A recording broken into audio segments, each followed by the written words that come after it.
போட்டியிடுகிறார்கள்.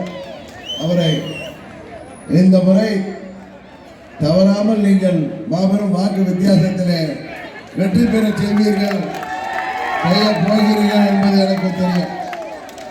காரணம் 21ல் நாங்கள் 3வது அடியாக போட்டியிட்ட பொழுதே திருவையாறு தொகுதி மக்கள் கிட்டத்தட்ட 40,000 வாக்குகளை அம்மா மக்கள் முன்னேற்ற கழகத்தின் வேட்பாளர் தம்பி வேலு கார்த்திகேயனுக்கு வழங்கினீர்கள்.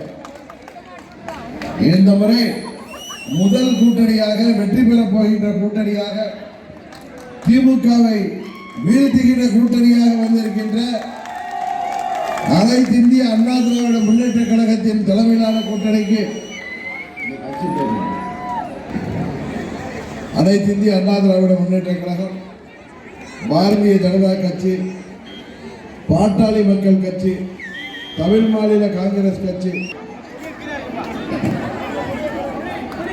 தமிழக மக்கள் முன்னேற்ற கழகம், தென்னிந்திய பார்வர்ட் பிளாக், அகில இந்திய பார்வர்ட் பிளாக், பெருந்தலைவர் மக்கள் கட்சி, உழவர் உழைப்பாளர் கட்சி, தமிழ் என்ற அனைத்து இந்திய அண்ணா திராவிட முன்னேற்ற கழக கூட்டணியின் வேட்பாளராக தம்பி வேலு கார்த்திகேயன் போட்டியிடுகிறார். வேலு கார்த்திகேயன் பற்றி நான் சொல்லித்தான் உங்களுக்கு தெரிய வேண்டிய அவசியம் இல்லை. யாரும் தன்னை தேடி வருபவர்களுக்கு இருப்பா, பேசிட்டு வாங்கிக்கடா, என்ன அவசரம்?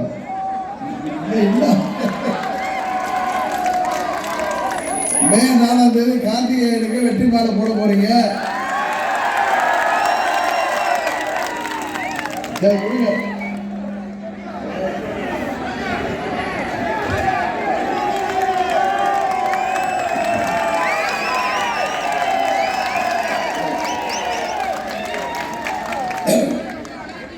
அவர் பார் கவுன்சில் தமிழ்நாடு பாண்டிச்சேரிக்கு வைஸ் சேர்மன்.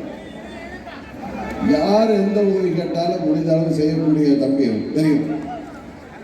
தன்னை தேடி வருபவர்களுக்கு மாத்திரமல்ல, யாருக்காவது கஷ்டம்னா ஓடி ஓடி உதவி செய்யக்கூடிய தம்பி கார்த்திகேயன். ஏன்னா என் சொந்தக்கார பையன் நான் சொல்லல, உங்க எல்லாருக்கும் தெரியும்.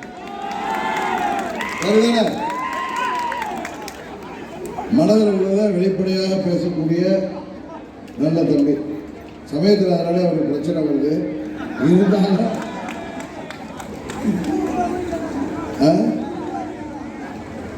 இந்த முறை உறுதியாக நமது திருவையாறு பகுதி மக்கள் எத்தனை முறை தான் திமுகவுக்கு ஓட்டு போட்டு சலிச்சு போயிருக்கீங்க தெரியுங்க. என்ன ஆயிருக்கீங்க? ஏதோ ஒரு ரிங் ரோடு வந்ததை தவிர நம்ம ஊரில் வர என்னங்க வந்திருக்கு திமுக? ஸ்டாலின் அவர்களும் அவர் பையன் குட்டி ஸ்டாலின் வந்து அதை செய்திட்டோம் இதை செய்திட்டோம், செங்கல்ல தூக்கிட்டு வந்தாரு. எத்தனை எய்ம்ஸை கட்டலைன்னு செங்கல்ல தூக்கிட்டு வந்தார் அந்த பையன். ஆனால் அந்த ரிங் ரோடு நம்ம ஆட்சியில் கொண்டு வந்ததுனால அவங்க முடிச்சிருக்காங்க. அதுவும் செங்கல்ல தூக்கிட்டு வந்தார் எய்ம்ஸ் கட்டலைன்னு. ஆனால் அந்த எடப்பாடி அவர்கள் முதலமைச்சர் இருந்தப்போ 11 மெடிக்கல் காலேஜ் தமிழ்நாட்டுக்கு வந்துச்சு. இப்போ இவங்க அப்பா ஆட்சியில் எத்தனை மெடிக்கல் காலேஜ் வந்துச்சுன்னு கேட்கணும். அவங்க குடும்பம் வேணால் எங்கேயாவது ஒரு மெடிக்கல் காலேஜை ஒரு மாநிலத்தை திறந்துருக்கலாமே தவிர, அவர்களுக்கு வேண்டியவர்கள் திறந்துருக்கலாம் தவிர தமிழ்நாட்டில் அரசு மருத்துவக் கல்லூரி எங்கேயுமே வரல. என்ன சொன்னார் ஸ்டாலின்? ஆட்சிக்கு வந்த உடனே முதல் கையெழுத்து நீட் தேர்வை நீக்கி விடுவாங்க, எங்கள் அப்பா செஞ்சிருவாரு குட்டி ஸ்டாலின் சொன்னார். இன்னும் பேனாவே கிடைக்கல போல இருக்கு. அவர் இந்த பக்கம் வந்தாரா வரலையா? உதயநிதி வந்தாரா? முன்னே காந்தி என்ன சொல்லி ஒரு பேனா கொடுக்க சொல்லியிருப்பாங்க. அப்பா போய் கையெழுத்து போடும். இப்போ தேர்தல் ஆணையத்துக்குள்ளார வந்துட்டு அவங்க முதலமைச்சர் வந்து செயல்பட முடியாது. இப்படிதான் எல்லாரும் ஏமாத்துறாங்க. கும்பகோணத்தில் போறாங்க. ஒரே தேர்தலுக்கு முன்பு ஸ்டாலின் வந்து சொன்னார், கும்பகோணத்தை தலைநகராக கொண்ட மாவட்டத்தை ஆட்சிக்கு வந்து 100 நாளில் உருவாக்க வேண்டும்.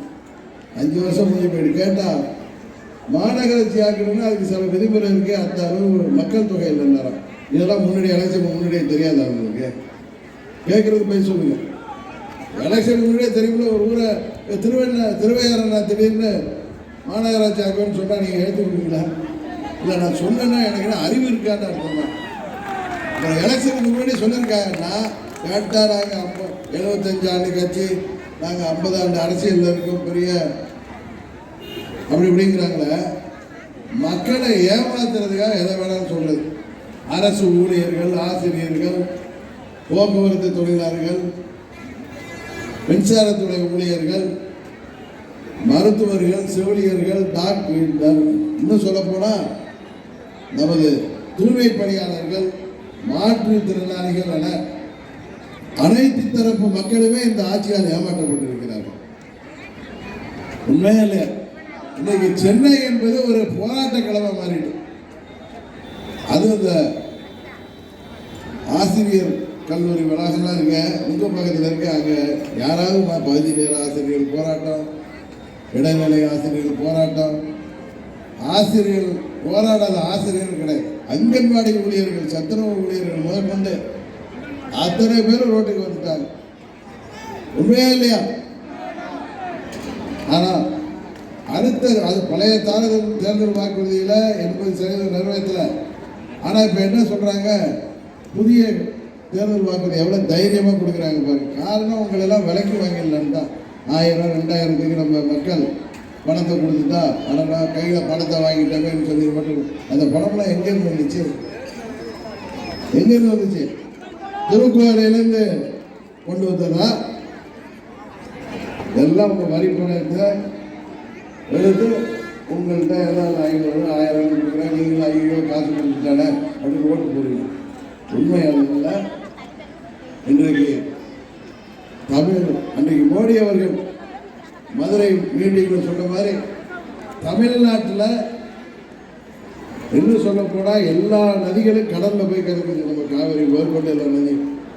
அதுபோல் தமிழ்நாட்டில் அனைத்து துறைகளிலும் நடக்கின்ற ஊழல் ஒரு குடும்பத்துக்கு கையில் தான் போகணும். போதா இல்லையா? இன்னும் சொல்ல போனால் அதில் அமைச்சராக இருந்து இப்போ தேர்தலில் போட்டிருக்கிற மதுரை மத்திய தொகுதியில் பிடிஆர் வடிவேல் தியாகராஜன் முன்னமா நிதி மந்திரியாக இருந்தார். இப்போ தூக்கி இதில் போட்டாங்க. காரணம், அவர் ஒரு ஊடக நண்பர்கிட்ட ஃபோனில் பேசுகிறப்ப என்ன சொன்னார்? உண்மையை சொன்னார்.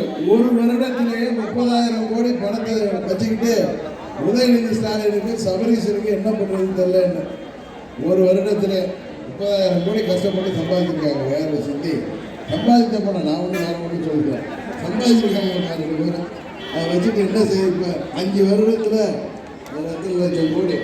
இதையும் தமிழ்நாட்டுக்கு அவங்க வாங்கியிருக்க கடனையும் நீங்கள் கணக்கு பண்ணி பார்க்கணும். ஏன்னா சுதந்திரம் வாங்கினத்திலேருந்து இதுவரை ஆட்சியாளர்கள் கடந்த அண்ணன் யூபிஎஸ் இருந்தவரை 5 லட்சம் கோடி அம்மா இருந்தது, தலைவர் முடி கலைஞர் இருந்தது, அண்ணா காமராஜர் காலம் வரை இல்லை அதுலேருந்து. ஆனால் இந்த 5 வருஷத்துல 5 லட்சம் கோடி கடன் என்ன பண்ணியிருக்காங்கன்னு தெரியல. ஆறுகள்லாம் வாய்க்கால்லாம் தூர்வார இருந்தாங்க, ஏரியெல்லாம் தூர்வார வந்தாங்க. விவசாயிகளுக்கு நெல் கொள்முதல் நிலையங்கள் கட்ட வேண்டாங்க, தடுப்பணைகள் கட்ட வேண்டாங்க. எங்கே கட்டியிருக்காங்கன்னு தெரியல. ஏதாவது போய் ஆந்திரா இந்திராவில் கட்டியிருக்காங்களா என்னன்னு தெரியல. எதுக்கு எடுத்தாலும் மத்திய அரசு மோடி அவர்களை குறை சொல்கிறாங்க. இவங்க தேர்தல் வாக்குறுதியை ஏன் நிறைவேற்ற முடியலன்னு கேட்டால் மோடி அரசு பண்ண 21 இவங்க தேர்தலில் போட்டிட்டப்போ காங்கிரஸ் கூட்டணி. அப்போ மத்தியில் மோடி பிரதமர் வந்து அவருக்கு எதிராக கூட்டணி அமைச்சிட்டு அவர் எங்களுக்கு பணம் கொடுக்கலன்னு சொன்னால் எப்படி? இப்படிதான் மக்களை ஏமாற்றி கொண்டிருக்காங்க. இன்னைக்கு திமுக காரர்கள் செய்யாத தொழில் இருக்கா? நம்பர் 2 தொழிலை சொல்லணும். கஞ்சா விற்கிறதுலேருந்து, ஹெராயின் விற்கிறதுலேருந்து, போதை மாத்திரை விற்கிறதுல பார்த்தா இன்னும் சொல்ல போனால் பெண்களுக்கு வன்கொடுமை செய்வதிலேருந்து மாணவிகள்லேருந்து ஏர் ஹோஸ்டஸ் கூட விட்டு வைக்க மாட்டாங்க. திமிரு, காசு திமிரு, ஆட்சி அதிகாரம் இருக்கிற திமிரு. இன்னைக்கு போலீஸ் ஸ்டேஷன்லாம் திமுக காரங்க கட்ட பஞ்சாயத்து பண்ற இடமா மாறி. உண்மையா இல்லையா? அம்மா இருந்தப்போ அப்படி நடக்குமா? இப்படிலாம் கஞ்சா வைக்க முடியுமா? கள்ள மிட்டாய் வைக்கிற மாதிரி கஞ்சா வைக்கிறான். தாய்மார்களும் பெரியவர்களும் இன்னைக்கு தங்க வீட்டு பையன்லாம் ஸ்கூலுக்கு போகிறவங்க போதை கஞ்சாவுக்கு அடிமையாடுவான்னு பயப்படுறாங்க. இன்னைக்கு இளைஞர்களுக்கு வேலை வாய்ப்புகள் உருவாக்கி தருவேன்னு சொன்னார் ஸ்டாலின். ஒன்று உருவாக்கி தந்திருக்காரு. விரக்தியில் இளைஞர்கள் கூலிப்படைகளாக மாறி இருக்கிறார்கள். போதைக்கு அடிமையாகி கூலிப்படை 5000 10,000 யாரை வேணாலும் போட்டு தந்துடலாங்கிற அளவுக்கு தான் இருக்கு இல்லையா? நீ தமிழ்நாட்டில் முதலமைச்சர் குடும்பத்திற்கு தான் பாதுகாப்பு, வேற யாருக்கும் கிடையாது. திமுக நிர்வாகிகளே போட்டு தள்ளுறாங்க. உண்மையா இல்லையா? அதனால தான் சொல்கிறேன், இந்த ஆட்சியில் யாருக்கும் எந்த பிரயோஜனமும் இல்லை திமுக தவிர. திருவையாறு கோயிலில் தொடர்ந்து திமுக வேண்டிய என்ன நடக்குது? ஒன்றுமே இல்லை. ஏதாவது உங்களுக்கு ஏதாவது ஒரு பலன் கிடைச்சிருக்கா சொல்லுங்க. இவங்களும் காங்கிரஸ் மத்தியில் இருந்தப்பதான் அந்த மீத்தேன் திட்டம், ஹைட்ரோ கார்பன் திட்டம், நம்ம விவசாயிகளை பாதிக்கிற திட்டத்தெல்லாம் கொண்டு வந்தாங்க. இன்றைக்கு நல்ல வேலை அண்ணன் ஏபிஎஸ் ஆட்சியில் தான் பாதுகாக்கப்பட்ட விவசாய மண்டலமாக நமது டெல்டா பகுதி அறிவிக்கப்பட்டது. இல்லாட்டி இதையும் வித்துட்டு போயிருப்பாங்க. யாரையும் எந்த தொழிற்சாலையும் கட்டிக்கலாம். விவசாயம் சார்ந்த தொழிற்சாலைகள் கொண்டு வர வேண்டும் என்பது பாதிக்கு என்பதுதான் எங்களது நிலைப்பாடு. இன்னும் சொல்ல போனால் விவசாயத்தை பாதிக்காத எந்த ஒரு தொழிலும் இங்கே கொண்டு வரப்பட வேண்டும். நமது திருவையாறு தொகுதிக்கான முக்கிய பிரச்சனைகளை தீர்த்து வைக்கும் வகையில் வாக்குறுதிகளை தயாரித்திருக்கிறார் உங்களது வெற்றி வேட்பாளர் கார்த்திகேயன்.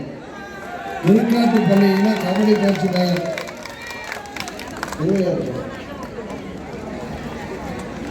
திருவையாறுல நெல் குவிண்டாலுக்கு கொள்முதல் விலை 3500 ரூபாய் வழங்கப்படும் என்கிற கோரிக்கையை உங்கள் பகுதியின் கோரிக்கையை நிறைவேற்றுவதாக வாக்குறுதி தந்திருக்கிறோம்.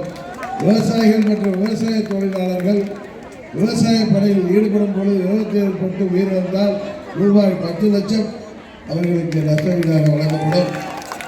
காசிக்கு நிகரான புனிதம் வாய்ந்த நமது திருவையார் நகரம் இன்றைக்கு குப்பை கூடங்களாக மாறி கிடக்கிறது. அதையெல்லாம் சீரமைக்க செய்யப்படும்.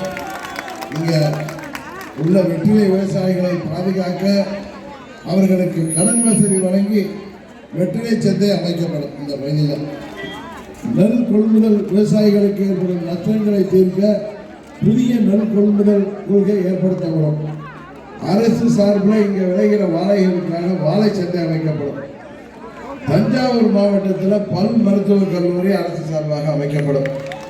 திருவையாறில் கண்டியூர், சுவாமிமலை, அரியலூர் சுற்றுவட்ட சாலை முழுமையாக அமைக்கப்படும். கண்டியூர், சுவாமிமலை, அரியலூர் சுற்றுவட்ட சாலை முழுமையாக அமைக்கப்படும்.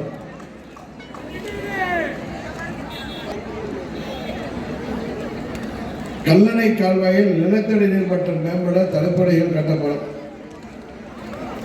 இதுபோல அந்தந்த பகுதிக்கு அடுத்தது திருக்காட்டுப்பள்ளி போறாங்க சிலது சொல்லணும், முதல்வர்கள் சொல்ல வேண்டியிருக்கு.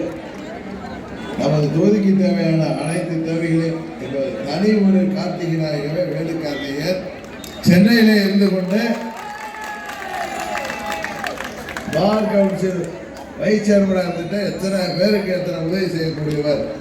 நமது தொகுதிக்கு சட்டமன்ற உறுப்பினராக நாம் தேர்ந்தெடுக்கின்ற பொழுது நமது தொகுதி மக்களுக்கு தேவையான அனைத்து தேவைகளையும் செய்து கொடுக்கக்கூடிய வல்லமை பெறுகிறார் என்பதை தயவு செய்து நீங்கள் எண்ணி பார்த்து, தேவையில்லாம யாரோ நிற்கிறாங்க அதுக்கெல்லாம் ஓட்டுகளை போட்டு ஓட்டுகளை வீணாக்காம திமுக என்கிற தீய சக்தியை வீட்டுக்கு அனுப்பக்கூடிய ஒரே சக்தி அனைத்து இந்திய அண்ணா திராவிட முன்னேற்ற கழகத்தின் தலைமையிலான நமது கூட்டணி தான். முன்னெல்லாம் சொன்னாங்க 3வது அணி அணிக்கிறீங்கன்னு சொல்லி, அப்பயும் நம்ம தொகுதியில் விட்டு கொடுக்கல. 40,000 வாக்குகள் கொடுத்தீர்கள்.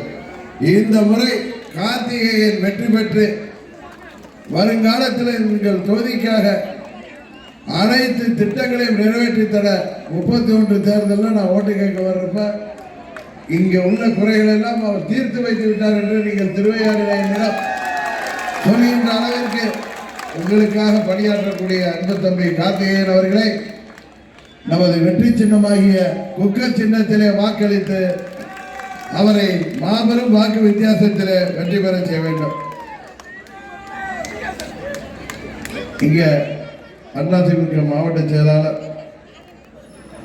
முன்னாள் சட்டமன்ற உறுப்பினர் எம் ரத்தினசாமி அவர்கள், அமமுக மாவட்ட ராஜேஸ்வரன், அமைப்பு செயலாளர் ஜோதி, அதிமுக துணை செயலாளர் பரமசிவம், ஒன்றிய கழக செயலாளர் இளங்கோவன், ராஜா, சூர்யா, சாமுவேல், நாகத்தி கலியமூர்த்தி, அமமுக ஒன்றிய செயலாளர்கள் செந்தில்குமார், கோவி மனோகரன், செந்தில்மணி நமது நகர் கழக செயலாளர், அசோக் பேரூர் கழக செயலாளர், வரதராஜன் திருப்பத்துர்த்தி பேரூர் கழக செயலாளர், வடிவேல் நகர் கழக செயலாளர் மற்றும் பிஜேபியின் தொகுதி பொறுப்பாளர் ரகு அமர்நாத், கென்னடி பிஜேபி மாவட்ட தலைவர் ஹரிபிரசாத், பிஜேபி தலைவர் ஜி சிவா, நகர தலைவர் பிஜேபி மாலதி, கோபி ஒன்றிய தலைவர் பிஜேபி, மல்லிகா பிஜேபி தலைவர், NK சேகர் மாவட்ட தலைவர் தமாக, ராமோகன், சசிகுமார், ரவிக்குமார், கருப்பையன், சசிகண்ணன், ராஜாராஜன் தமாகவை சேர்ந்த நிர்வாகிகள், கோபி பாமக ஒன்றிய கழக செயலாளர், உத்தராபதி மாவட்ட செயலாளர், தமிழக மக்கள் முன்னேற்ற கழகம், நமது அமமுக செயற்குழு உறுப்பினர் சகோதரி கீதா சேகர், பிரசாத் பாண்டியன் வளரும் தமிழக கட்சி மாவட்ட செயலாளர் மற்றும் நமது தேசிய ஜனநாயக கூட்டணியைச் சேர்ந்த அனைத்து கட்சியின் நிர்வாகிகளுக்கும், இங்கே வருகை புரிந்திருக்கின்ற பெரியோர்களுக்கும் தாய்மார்களுக்கும், இந்த நிகழ்ச்சியை ஏற்பாடு செய்த தேசிய ஜனநாயக கூட்டணியைச் சேர்ந்த அனைத்து நிர்வாகிகளுக்கும் எனது நன்றியை சொல்லி குக்கர் சின்னத்திலே வாக்களித்து தம்பி கார்த்திகேயன் அவர்களை வெற்றி பெற செய்ய வேண்டுமாறு மீண்டும் உங்களை பணிவன்போடு கேட்டு விடைபெறுகிறேன். நன்றி, வணக்கம்.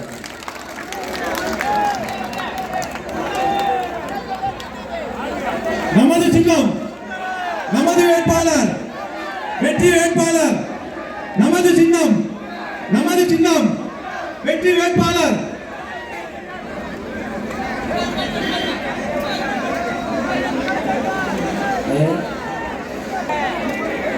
நமது சின்னம், நமது சின்னம், நமது சின்னம், நமது சின்னம்.